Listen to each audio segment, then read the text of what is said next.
মানুষের ক্লান্তি আসে, চোখের ক্লান্তি আসে, শরীরের ক্লান্তি আছে, হাতের ক্লান্তি আছে, পায়ের ক্লান্তি আছে, একমাত্র আমার আল্লাহর কোনো ঘুমও নাই, কোনো জিমানিও নাই। রব কোরআনের ভিতরে বলতেছে, মোমিন জো ফেদা নকশে কাফে পায়ে নবী হো, मोमिन जो फिदा नक्श कफे पाए नबी हो ज़ीर कदम आज भी आलम का खजीना, हो ज़ीर कदम आज भी आलम का खजीना। गर सुन्नत नबवी की करे पैरवी उम्मत, गर सुन्नत नबवी की करे पैरवी उम्मत, तूफान से निकल जाएगा फिर इसका सफीना, तूफान से निकल जाएगा फिर इसका सफीना। आशिक हो बिरादर शहंशाह दो आलम, आशिक हो बिरादर शहंशाह दो आलम, मिश्को से ज्यादा मुबारक जिसका पसीना, मिश्को से ज्यादा मुबारक जिसका पसीना।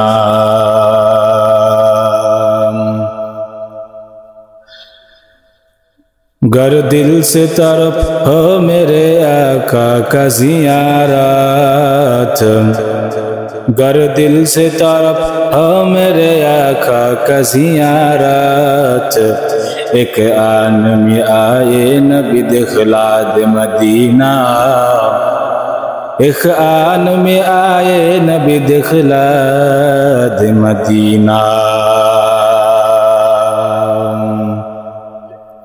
কবর যে এক কঠিন মাকাম,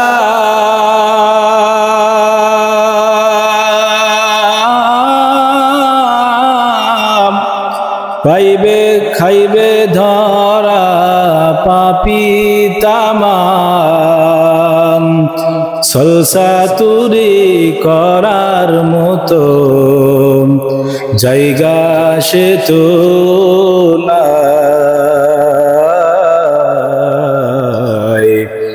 আজরাইল তো তোমার পিছে ঘুরছে সর্বদা, কবর পথের যাত্রী তুমি, কয়দিন থাকবা দুনিয়ায়।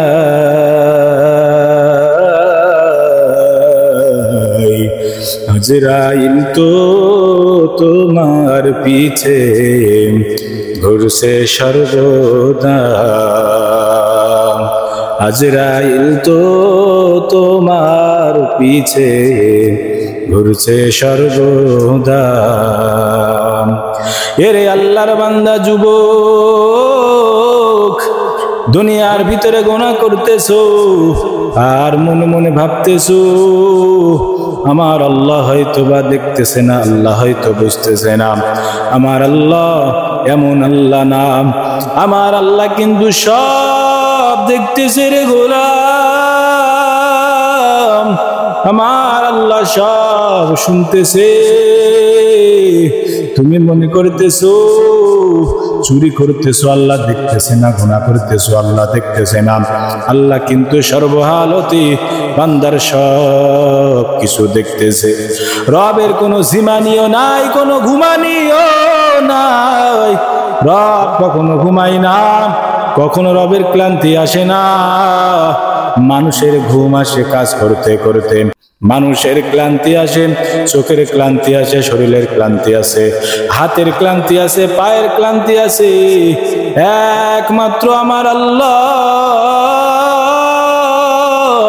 কোনো ঘুমও নাই, কোনো জিমানিও নাই। রব কোরআনের ভিতরে বলতেছিলাম, লা তাখুযুহু সিনাতু ওয়ালা নাওম রবের কোনো ঘুম নাই। রব বলতেছে আমার কোনো সীমানিও নাই। রব সব সময় বান্দাকে মহব্বত করে, বান্দাকে রব সব সময় ভালোবাসে। আমার আল্লাহ বান্দার ভালোবাসার জন্য কোনো সময় রব ক্লান্তির ভিতরে থাকতে পারে না। যে যাকে মহব্বত করে, যে যাকে ভালোবাসে, সে তার চিন্তায় সব সময় বিভোর থাকে, মহব্বতে লিপ্ত থাকে। আমার আল্লাহ বান্দাকে এত ভালোবাসে রব, এই জন্য বান্দা কখন তার আল্লাহর কাছে, কখন তার মনিবের কাছে কি চাইবে, কি বলবে, রব কোনো সময় বান্দার চাওয়া থেকে, বান্দার কথা শোনা থেকে কোনো সময় গাফেল থাকে না। কিন্তু তুমি আমি যুবক এত বড় বড় গুনাহ করতেছি আর ভাবতেছি আমার আল্লাহ দেখতেছে না, এমনটা নয়। লা তাখুযুহু সিনাতু ওয়ালা নাওম, আমার আল্লাহ সব দেখতেছে, সব শুনতেছে। আমার আল্লাহর কোনো সীমানি নাই, ঘুম নাই, তন্দ্রা নাই, নিদ্রা বলতে কিচ্ছু নাই। এ বান্দা তোমার পিছনে কিন্তু আমার আল্লাহ দুইটা ফেরেশতাও নিযুক্ত করে রাখিয়াছে। কিরামান কাতিবিনা ইয়ালামুনা মা তাফআলুন, দুইজন সম্মানিত ফেরেশতা আমার আল্লাহ তোমার কাছে দুই কাঁধে রেখে দিয়েছে।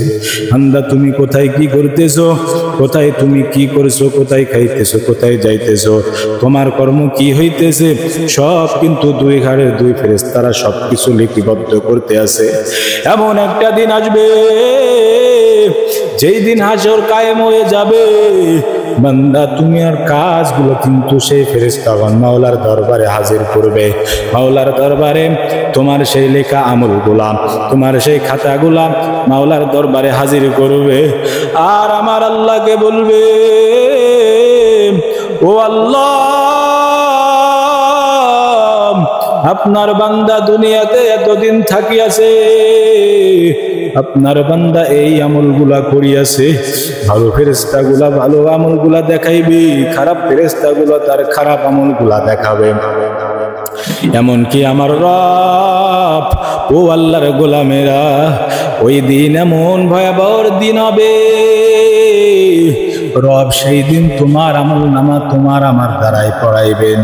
রব বলবে ইকরা কিতাবাকা কাফা বিনাফসিকাল ইয়াউমা আলাইকা হাসিবা। রব বলবে বান্দা আজকে তুমি তোমার আমলগুলা তুমি পড়ো, তুমি দুনিয়ার ভিতরে যা করেছো সব কিছু আজকে তুমি তোমার সেই আমলগুলা দেখো, দেখার পর তুমি তোমার বিচারটাই করো।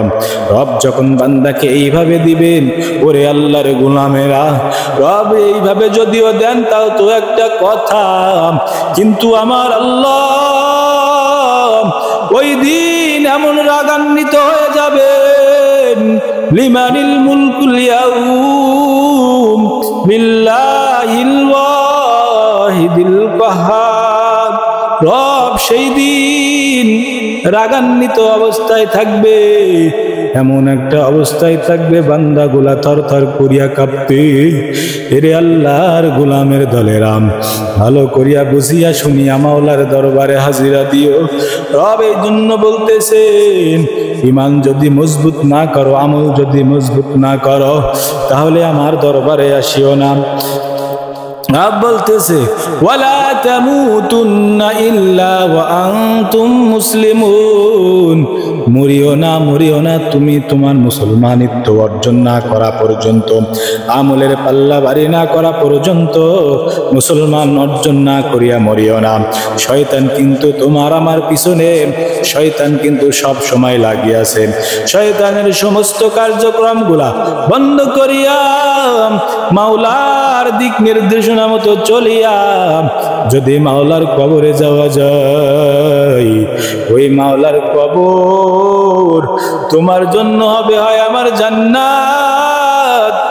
আর যদি তোমার আমার কপালটা খারাপ হয়ে যায়, তাহলে জায়গাটা কিন্তু হয়ে যাবে জাহান্নামের গর্ত আর জাহান্নামের আযাব। এত ভয়ঙ্কর, জাহান্নামের আযাব এত ভয়ঙ্কর। দুনিয়ার আগুন যদি হাতে লাগে হাত পুড়িয়া যায়, দুনিয়ার আগুন যদি পায়ে লাগে পা পুড়িয়া যায়।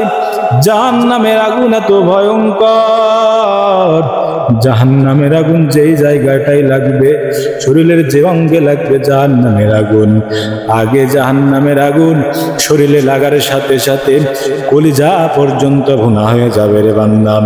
এই জন্য মাওলার কবরে ঈমান নিয়ে যেতে হবে, আমল নিয়ে যেতে হবে, কোনো সন্দেহ নাই। যাই করি আর যাই ভাবি না কেন, সব কিছুর পিছনে একমাত্র আমার ভালো আমল। আমার আমল যদি ভালো না হয়, মাওলার দরবারে কিন্তু সেদিন দাঁড়ায় কথা বলতে পারবো না। এই নবীর উম্মতের দল, এই জন্য রব বলতেছেন সব সময় মাওলাকে স্মরণ করো, সব সময় মাওলাকে ফিকির করো, মাওলার ভয় করো, মাওলার আযাবকে ভয় করো, জান্নাতকে স্মরণ করো, জাহান্নামকে ভয় করো রে মুমিন। ওরে কবরের আযাব যে বড় কত কঠিন, ওই কবরে যেতে হবে কোনো সন্দেহ নাই। দুনিয়ার বান্দারা, দুনিয়ার মানুষ, আমার সন্তান, আমার বাবা, আমার ভাই যদি বিদেশে থাকে, বিদেশে যদি থাকে আর যদি কথা বলার কোনো প্রয়োজন হয়, তাহলে কলের মাধ্যমে, ভিডিওর মাধ্যমে তার সাথে কথা বলা হয়। আর আমার মাওলার কবর এমন একটা জায়গা, ওই যে বাঁশবাগান এমন একটা জায়গা, ওই বাঁশবাগানটা এমন ভয়ঙ্কর জায়গা, তোমার আমাকে যখন রাখিয়া দেয়া হবে, ইচ্ছা করলেও কিন্তু মাস কি মাস, বছর কি বছর, কোন হালতে আছি বান্দা, কি অবস্থায় আছে, কোনো সময় খোঁজ নেওয়ার কোনো সুযোগ নাই। অথচ এমন একটা দুনিয়া, বিশ্বের এ প্রান্তে হোক আর যে প্রান্তেই বান্দা থাকুক না কেন, খোঁজ নিলেই খোঁজ পাওয়া যায়। আর মাওলার কবর এমন, ওই কবরের ভিতরে কোনো সাথী নাই, বাতি নাই, যোগাযোগের কোনো মাধ্যম নাই, শুধু ভয়াবহ, ভয়াবহ ছাড়া আর কিচ্ছু না। এই জন্য রব বলতেছে আমল নিয়ে আসো, আমলের গাঁটটি বোঝাই করে আসো। যদি আমল গাঁটটি বোঝাই করে আসো, রাসূল সাল্লাল্লাহু আলাইহি ওয়াসাল্লাম বলিয়াছেন, আল কবরু রাউযাতুম মির রিয়াজিল জান্নাহ আও হুফরাতুম মিন হুফারিন নার। কবরটা এমন জায়গা, ওইটা কারোর জন্য হবে জাহান্নামের ঘর, অথচ কারোর জন্য হবে জান্নাতের বাগান। ও মুমিন, ওই জায়গাটা যদি আমল দ্বারা যদি জান্নাতের বাগান বানাইতে হয়, তাহলে ইমানের পাল্লাটা ভারী করতে হবে, আমলের পাল্লাটা ভারী করতে হবে। এই জন্য রবকে বেশি বেশি সকাল সন্ধ্যা জিকির করা, সকাল সন্ধ্যা